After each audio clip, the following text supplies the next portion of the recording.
tidak didapati hadis yang menganjurkan untuk berzikir dengan suara yang keras atau dengan suara yang lantang, ya. Setahu saya.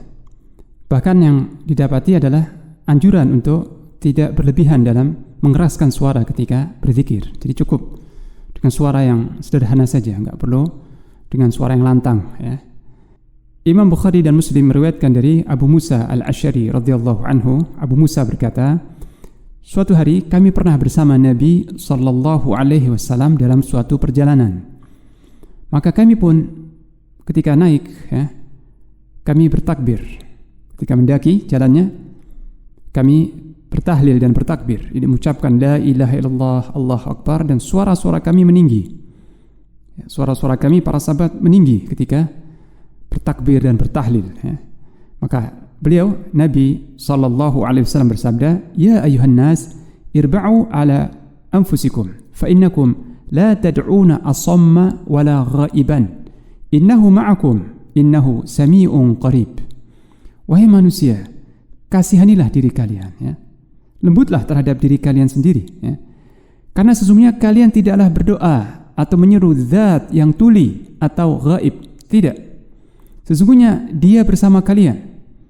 Allah yang kalian berdoa dan berzikir itu bersama kalian dengan ilmu dan pengawasannya.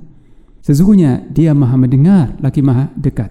Hadis riwayat Bukhari dan Muslim. Nah, dalam hadis ini terdapat larangan untuk mengeraskan suara ketika berzikir. Demikian juga berdoa, ya. Karena sesungguhnya Allah SWT sangat dekat terhadap hamba-hambanya dengan kedekatan yang khusus, yang tidak berarti secara fisik, ya. Dekat secara kedekatan yang khas, yang khusus. Dan Dia Maha mendengar setiap suara, Maha melihat, Maha mengetahui, ya. Adapun berzikir dengan suara yang didengar, ya, dengan jahar, bukan dengan berteriak-teriak, bukan dengan suara yang lantang, bukan, tapi berzikir dengan suara yang didengar, maka hal ini boleh dengan dua syarat. Yang pertama, aman dari riya dan tidak mengganggu orang-orang yang di sekitarnya yang mungkin sedang istirahat atau sedang salat.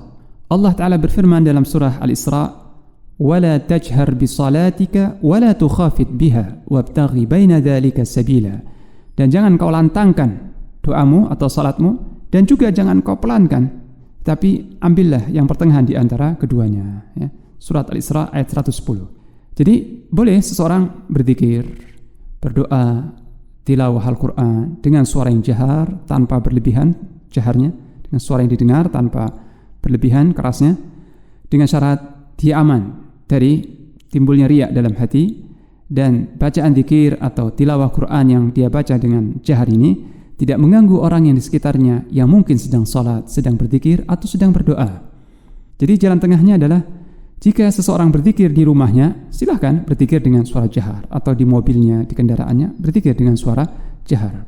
Tapi jika berzikir di masjid dan itu waktu ada kerumunan orang-orang di situ, maka yang lebih sesuai dengan sunnah adalah dia berzikir atau membaca Al-Quran dengan suara yang cukup didengar sendiri.